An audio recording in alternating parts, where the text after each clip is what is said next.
الحمد لله رب العالمين والسلام على سيد الأنبياء والمرسلين أما بعد فأعوذ بالله من الشيطان الرجيم بسم الله الرحمن الرحيم وما أعجلك عن قومك يا موسى صدق اللہ العظیم۔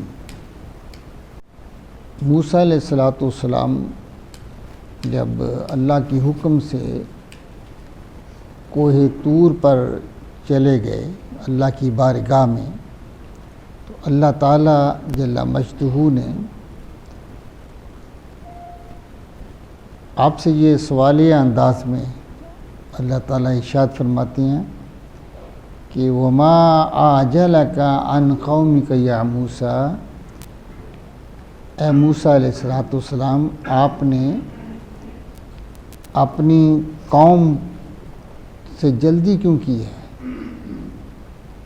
تو نے اپنی قوم سے کیوں جلدی کی ہے اے موسیٰ علیہ السلام؟ موسیٰ علیہ السلام نے اس کے جواب میں عرض کرتے ہیں قال هم اولائی علی اثری وما عجلت الیک ربی لترضی، عرض کی کہ وہ یہ ہیں میرے پیچھے، وہ بھی پیچھے آ رہے ہیں،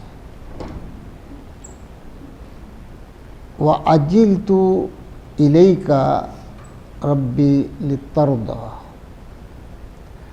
میں نے جو جلدی کی ہے نا باری تعالیٰ جلدی آنے میں، ان سے پہلے آ گیا ہوں، وہ پیچھے رہ گئے ہیں، اس کا سبب یہ ہے کہ تو راضی ہو جائے، تاکہ تو راضی ہو جائے، میں نے جلدی اس لیے کی ہے۔ یہ جو موسیٰ علیہ السلام نے جلدی کی، اس کا سبب کیا تھا، اس کی توجیہ کیا ہے کہ موسیٰ علیہ السلام نے حضرت اللہ جل مجدہ نے جب موسیٰ علیہ السلام کو فرعون کی قوم کو ہلاک کرنے کے بعد جب آپ اس دریا کے پار پہنچے نا، تو آپ نے ایک قوم کو دیکھا کہ وہ بت پرست ہے، انہوں نے بڑے خوبصورت بت بنا کے نا ان کے سامنے سجدہ ریز ہیں۔ آپ کی قوم بنی اسرائیل جو ہے وہ موسیٰ علیہ السلام سے عرض کرنے لگی کہ یہ دیکھو نا کہ یہاں لوگ جو ہیں بتوں کو پوج رہے ہیں، بنا کے سامنے کھڑے کیے ہوئے ہیں، ہمارا رب تو نظر ہی نہیں آتا، آپ اس طرح کریں ہمارے لیے بھی اس طرح کا کوئی بت بنائیں، کوئی اس طرح کا ہمارے لیے معبود بنائے جو ہم دیکھیں تو صحیح۔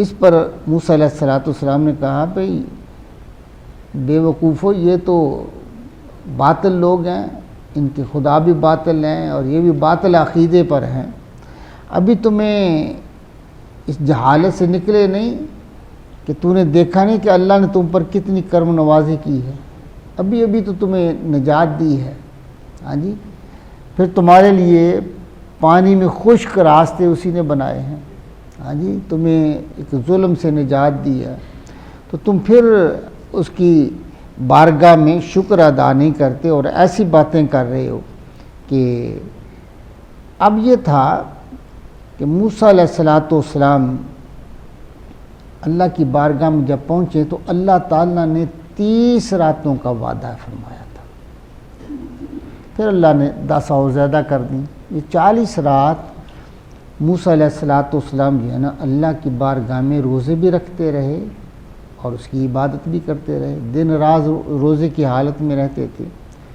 یہ کیوں تھا کہ اللہ تعالیٰ سے ہم کلام ہونا، اللہ کی بارگاہ سے بہت بڑی دولت تورات کی صورت میں وہ ملنی تھی، اور اس کے بارے میں آتا ہے کہ آپ کچھ لوگوں کو 70 کے قریب لوگوں کو اپنے ساتھ بھی لے کے گئے تھے جو سرکردہ لوگ تھے، اور وہ اللہ جل مجدہ کی شوق میں موسیٰ علیہ السلام اللہ کی محبت میں اتنا شوق تھا اللہ سے ملاقات کا کہ آپ کے قدم جو تھے وہ اور بڑھ گئے. دیکھیے نا، جس طرف کوئی شوق سے جا رہا ہو نا، جو وہ قریب آتا ہے اس کا قدم اور تیز ہوتا ہے محبت کی وجہ سے. ہاں جی. تو موسیٰ علیہ السلام اب وہ تو نبی تھے، انہیں پتہ تھا کہ اللہ کے کلام میں کیا لذت ہے. ہاں جی. اب ان کا قدم جو ہے دوسرے قدموں سے تیز ہی ہونا تھا، دوسروں کا قدم ان کے ساتھ مل سکتا تھا. اب وہ پیچھے رہتے گئے اور یہ موسیٰ علیہ السلام آگے چلے گئے اور جلدی پہنچ گئے. اب اللہ تعالیٰ کا یہ سوال کرنا کہ موسیٰ تو پہلے کیوں آ گیا قوم سے، جلدی کیوں کی ہے؟ اب یہ سوال جو ہے کیا اللہ کے لا علم ہونے کی وجہ سے؟ کیوں جی؟ اگر آپ یہ عقیدہ رکھیں تو کفر ہے کہ اللہ تعالیٰ کو اس کا علم نہیں تھا. تو میں نے پہلے بھی کئی دفعہ عرض کیا ہے کہ سوال کرنا یہ لا علمی کی دلیل نہیں ہے. اللہ تعالیٰ سوال کر کیوں پہلے آیا؟ اللہ تو دلوں کے بھید جانتا ہے. ہاں جی. اللہ سے تو یہ چیز پوشیدہ نہیں تھی، اللہ اس شوق کو، اس محبت کو جان رہا تھا. لیکن اس کے باوجود موسیٰ علیہ السلام سے یہ مکالمہ کرنا تو پہلے کیوں آ گیا، یہ ایک محبت کی علامت ہے. ہاں جی. یہ محبت کی گفتگو ہے کہ کیوں پہلے آ گیا ہے. تو موسیٰ علیہ السلام یہ نہیں کہا باری طرح تو جانتا تو ہے ہی. ہاں جی. تجھے تو یہ پوچھنے کی ضرورت نہیں ہے. یہ ادب کے خلاف تھا، یہ بات ادب کے خلاف تھی. اور انہوں نے جواب دیا قال ہم اولاء علی اثری، باری تعالیٰ وہ میرے پیچھے آ رہے ہیں، میرے پیچھے پیچھے ہیں. اب یہاں پیچھے آنے کا معنی یہی ہے کہ میں آگے نکل آیا، وہ پیچھے آ رہے ہیں. وَعَجِلْتُ إِلَيْكَ رَبِّ لِتَرْضَىٰ، باری تعالیٰ میں نے تیری بارگاہ میں آنے میں اجلت اس لیے کی کہ تو راضی ہو جائے، کہ تو راضی ہو جائے. دیکھیے یہ مقام کلیم ہے جس کا ہر لمحہ اس طرح گزرتا ہے کہ باری تعالیٰ تو راضی ہو جائے. اور اللہ نے اپنے محبوب کے لیے ارشاد فرمایا محبوب ہم آپ کو اتنا عطا کریں گے، تیرا رب اتنا عطا کرے گا کہ تو راضی ہو جائے. یہ مقام حبیب ہے، یہ مقام. اور یہ نہیں قسمیں اٹھا کے اللہ نے وَالضُّحَىٰ وَاللَّيْلِ إِذَا سَجَىٰ مَا وَدَّعَكَ رَبُّكَ وَمَا، محبوب تیرا رب تجھے اتنا عطا کرے گا نا کہ تو راضی ہو جائے گا. قال فإن قد فتن قومك من بعدك وأضلهم السامري. یہاں اللہ تعالیٰ ارشاد فرماتے ہیں کہ تو آ گیا ہے، لیکن ہم نے تیری قوم کو تیرے بعد، اے موسیٰ علیہ السلام ہم نے تیری قوم کو تیرے بعد ہم نے اس کو فتنہ میں ڈال دیا ہے، اس کو فتنہ میں ڈال دیا ہے. اور سامری نے انہیں گمراہ کر دیا ہے.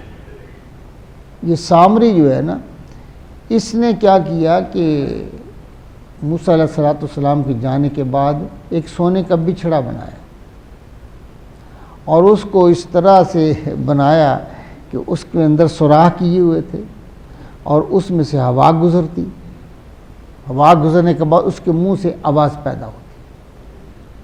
ایک تو یہ ہے. ایک یہ کہا کہ وہ بنا رہا تھا نا، جب اس نے خبیث نے لوگوں کو دھوکہ دینے کی کوشش کی نا، کہ وہ آگے آئیں گے، اس کا سبب کیا تھا کہ اب اس نے اس سونے کے بچھڑے کو جب بنا رہا تھا نا، تو پاس سے حضرت ہارون علیہ السلام جو نبی ہیں، موسیٰ علیہ السلام جنہیں اپنا خلیفہ بنا کے کوہ طور پر گئے تھے، وہ پاس سے گزرے. تو وہ پوچھتا کیا کر رہے ہو؟ کہتے یہ کام کر رہا ہوں، دعا کریں کامیاب ہو جاؤں. آپ دعا کریں کہ کامیاب ہو جاؤ. آپ نے فرمایا اللہ تعالیٰ تو یہ کامیابی عطا فرمائے. اب اس دعا کے سبب سے اس کے اندر وہ بچھڑا جو ہے نا، جیسا وہ بنانا چاہتا تھا ایسا بنانے میں وہ کامیاب ہو گیا.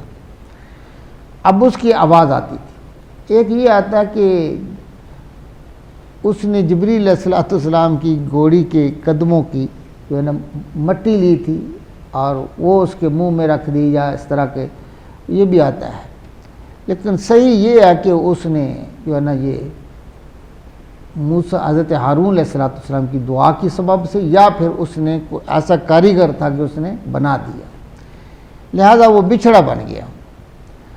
جب وہ بچڑا جو ہے وہ بن گیا تو اب اس وجہ سے قوم سے کہنے لگا کہ یہ دیکھو جب باتیں بول رہا ہے، اس میں آواز آ رہی ہے، تو موسیٰ علیہ السلام اصل میں بھول گئے ہیں تمہارا رب بھی یہی ہے اور موسیٰ علیہ السلام کا رب بھی یہی الہ ہے۔ اب دیکھیں نا، وہ پہلے میں نے عرض کیا نا کہ بنو اسرائیل تو موسیٰ علیہ السلام پہلے سوال کر رہے تھے کوئی بچھڑا کوئی چیز ایسی بنا دو کہ جسے ہم سامنے دیکھ سکیں، ہم خدا مان لیں۔ اب اس نے یہ کام کر دکھایا اور اس کی وجہ سے لوگوں کو گمراہ کیا۔ یہ سامری کے بارے میں آتا ہے کہ یہ شخص جو ہے بنو اسرائیل میں سے تھا، ایک تھا قبطی تھا یعنی فرعون کی قوم سے تھا، اور ایک میں یہ تھا کہ ایک مستقل قبیلہ ہے سامریہ، اس کا یہ فرد تھا، لہذا کچھ بھی ہو اس نے گمراہ کیا۔ وَأَضَلَّهُمُ السَّامِرِيُّ، اللہ فرماتے ہیں کہ سامری انہیں بچھڑا بنا کے گمراہ کر دیا۔ فَرَجَعَ مُوسَىٰ إِلَىٰ قَوْمِهِ غَضْبَانَ آسِفًا قَالَ يَا قَوْمِ أَلَمْ يَعِدْكُمْ رَبُّكُمْ وَعْدًا حَسَنًا أَفَطَالَ عَلَيْكُمُ الْعَهْدُ أَمْ أَرَدتُّمْ أَنْ يَحِلَّ عَلَيْكُمْ غَضَبٌ مِّن رَبِّكُمْ فَأَخْلَفْتُمْ مَوْعِدِي۔ یہ اللہ تعالیٰ جب موسیٰ علیہ السلام کی بارگاہ میں آئے، اس سے واپس آ کے موسیٰ علیہ السلام اپنی قوم جو ہے اس پر آپ ناراض ہوئے۔ غضب کا لفظ استعمال ہے، غضب۔ آصفہ کا معنی ہے کہ وہ افسوس وہ کرنے لگے، ہوئے یہ کیا تو نے کر دیا۔ ہاں جی، آپ فرمانے لگے کہ اے قوم، کیا تم رب اللہ جل مجدہ سے جو آپ نے اللہ نے تمہارے ساتھ جو اچھا وعدہ کیا تھا اس کو بھول گئے ہو؟ ہاں جی، الم یعدکم ربکم وعدا حسنا، کیا تم سے تمہارے رب نے اچھا وعدہ نہ کیا تھا؟ اب اس وعدے سے مراد یہ ہے کہ موسیٰ علیہ السلام سے وعدہ کیا تھا اللہ نے کہ آئیں وہاں میں آپ کو کتاب دوں، تورات، یہ وعدہ کیا تھا کہ یہ میں آپ کو دوں گا۔ افطال علیکم العہد ام عرضتم ان یحل علیکم غضب من ربکم، اور کیا یہ مدت لمبی گزر گئی ہے؟ اللہ نے جو آپ پہ کرم کیا ہے، یہ کوئی دیر تو نہیں ہوئی ہے، ابھی تو یہ کوئی ابھی تھوڑی دیر ہوئی ہے کہ تم پر آپ کو اللہ تعالیٰ نے فرعون سے نجات دی ہے۔ ہاں جی، اللہ تعالیٰ نے آپ کے لیے کھانے اتارے ہیں، بے شمار کرم کیا ہے، آپ کو رزق بھی دیا، ایک محفوظ جگہ رہنے کے لیے دی ہے۔ ہاں جی، یہ کوئی وقت زیادہ تو نہیں گزرا نا کہ تم نے ارادہ کر لیا کہ اللہ کے غضب کو دعوت دے رہے ہو۔ ہاں جی، اس ان یحل علیکم غضب من ربکم، کہ تم پر تمہارے رب کا غضب اترے، اس کو دعوت دے رہے ہو۔ فاخلفتم موعدی، اور تم نے میرے ساتھ جو وعدہ کیا تھا اس کو بھی بلا دیا۔ میں تم سے وعدہ لے کے گیا تھا تو تم نے اس کو بھی بلا دیا۔ قالوا ما اخلفنا موعدک بملکنا ولکننا حملنا اوزارا من زینت القوم فقذفناها فكذلك القى السامری۔ انہوں نے اب جواب دیا کہ اصل میں ہم نے تو آپ کے ساتھ جو وعدہ کیا تھا اس کی خلاف ورزی نہیں کی ہے اپنے اختیار سے۔ اصل میں یہ تھا کہ یہ جو قوم کی جو تھے نا ہمارے پاس زیورات، اس کا وزن جو ہے اس کو ہلکا کرنے کے لیے ہم نے ایسا کیا ہے، اس کو ہلکا کیا ہے۔ کہ اس کا سبب کیا تھا کہ یہ جو زیورات ہیں یہ تو کسی قوم کے لیے وزن کی 2 من بھی سونا ہو تو وزن نہیں سمجھتا کوئی۔ ہاں جی، یہ تو بہت بڑی اچھی دعات ہے جس کو ہر کوئی پسند کرتا ہے، تو یہ کوئی ایسی بات تو نہیں ہے۔ وہ کیوں اصل میں یہ تھا، اس کے بارے میں آتا ہے کہ جو فرعون کی قوم جو ہے جب اس کو تباہ کیا گیا تو پھر اللہ تعالیٰ کے حکم سے اس سمندر نے لہروں کے ذریعے اس کو ساری قوم کو باہر نکال دیا تھا کنارے پر. تو انہوں نے بہت زیورات پہنے ہوئے تھے. اب وہ تو مر چکے تھے. تو اس قوم نے یعنی موسیٰ علیہ السلام کی قوم بنو اسرائیل نے ان کے اتار لیے ان کے زیورات, اور وہ کافی تھے. ان کی تعداد یہ 6 لاکھ تھے اور وہ 12 لاکھ تھے. تو ایک ایک حصے میں کم سے کم 2 کا آیا نا. یہ کافی سونا تھا ان کے پاس, اور یہ مال غنیمت سمجھا جاتا ہے. تو مال غنیمت صرف آقا علیہ السلام کی امت کے لیے حلال تھا, پہلی امتوں کے لیے حلال نہیں تھا. اس لیے انہوں نے اس کو وزن سمجھا, اور سامری انہیں ڈرایا کہ تمہارے پاس جو مال غنیمت ہے یہ تمہارے لیے عذاب کا سبب بن سکتا ہے, آپ کے لیے جائز نہیں ہے. تو انہوں نے اتار کر سارا سامری کو دے دیا. سام نے اس کو پگھلا کے ایک بچھڑا تیار کر لیا اس سونے کا, جس سے وہ آواز آ رہی تھی. تو انہوں نے کہا کہ اصل میں وہ جو ہمارے پاس زیورات تھے, وزن تھا ہمارے پر, ہم نے تو انہیں اتارا ہے, انہیں ڈال دیا تھا. اور اسی طرح سامری نے اس کو پگھلا ڈالا, اس کو ڈالا ہے. فَأَخْرَجَ لَهُمْ إِجْلًا جَسَدًا لَهُ خَوَارٌ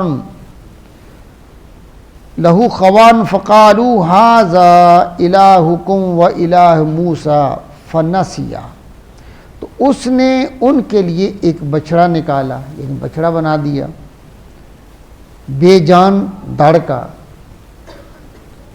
یہ عام بچڑوں کی طرح تو نہیں تھا نا, وہ اس طرح کھڑا ہی تھا بت کی طرح. لہو خوار, اس کی بولتا تھا گائے کی طرح, یعنی اس کے اندر جو آواز پیدا ہوتی تھی وہ ایسے ہوتی تھی جیسے گائے بول رہی ہو. فقالو, تو وہ بولے هذا الہکم, یہ ہے تمہارا معبود, وَإِلَٰهُ مُوسَىٰ, اور موسیٰ علیہ السلام کا معبود. فنسیا, تو موسیٰ اس کو بھول گئے. کہتا موسیٰ بھول گئے ہیں, ویسے ادھر چلے گئے ہیں اپنے رب سے ملنے کے لیے, اور اب تو یہ ہے. ہاں جی, افلا یرون الا یرجو الیہم قولا ولا یملک لہم ضرا ولا نفعا. اب وہ کہنے لگے کہ تو کیا نہیں دیکھتے, موسیٰ علیہ السلام کہنے لگے کیا تم نہیں دیکھتے کہ وہ ان لا یرجو الیہم قولا, کہ وہ تو کوئی بات ہی نہیں, کسی کا جواب ہی نہیں دیتا. آپ اس کو پکاریں وہ جواب دے گا؟ وہ خود آواز نکل رہی ہے ایک طریقے سے, لیکن وہ آپ اگر کوئی اپنی فریاد پیش کرتے ہیں تو اس کا تو وہ جواب نہیں دیتا ہے. ولا یملک لہم ضرا ولا نفعا, اور اس میں یہ صلاحیت بھی نہیں ہے کہ وہ کسی کا نقصان یا بھلا کر سکیں, یہ اختیار بھی ان کے پاس نہیں ہے. یہ جو بچڑا بنایا ہے, تو تم ایسے چیز کو پوج رہے ہو جس کے اندر یہ صلاحیت ہی نہیں ہے کہ کسی کو نقصان دے سکے, کسی کو فائدہ دے سکے.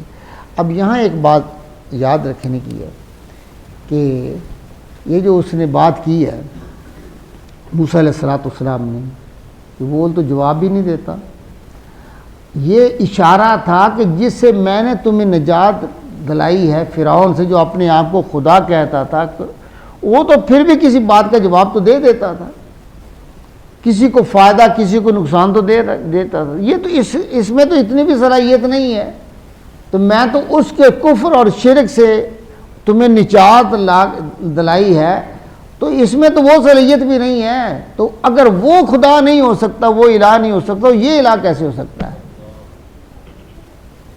جب وہ فرعون جو ہے اس سے میں نے نجات دلائی ہے کہ وہ الہ نہیں ہو سکتا, حالانکہ وہ بول بھی سکتا تھا, جواب بھی دے سکتا تھا, دیتا تھا, اور کسی کا بھلا بھی کرتے, کسی کا نقصان کر دیتا تھا. ہاں جی, تو یہ پھر یہ کون سی بات ہے کہ تم نے اس بچڑے کو, بے جان بچڑے کو, ذرا بولتا ہے نہ آپ کی بات کا جواب دیتا ہے, اور نہ ہی وہ آپ کو کوئی بھلا کر سکتا ہے, نہ وہ نقصان دے سکتا ہے, اس کے پاس یہ اختیار ہی, تم اس کو چھڑا کے لے آئے تو تم نے اس کو خدا بنا لیا.